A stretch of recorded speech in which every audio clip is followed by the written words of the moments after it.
alamin natin ang 5 pinakasikat na urban legend na siguradong magpapakilabot sa iyo.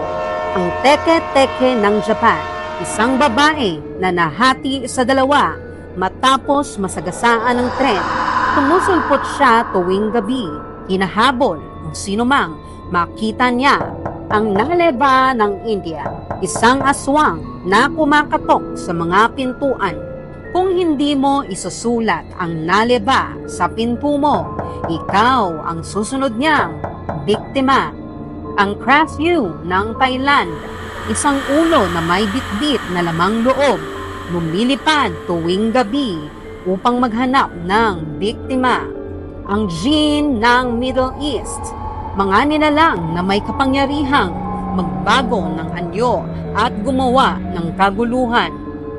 Ang Manananggal ng Pilipinas, isang nilalang na nagbabago ng anyo, tinatanggal ang kalahati ng katawan at naghahanap ng biktimang buntis tuwing gabi.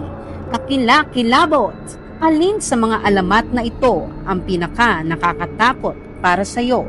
May sarili ka bang kwento? Share sa comments.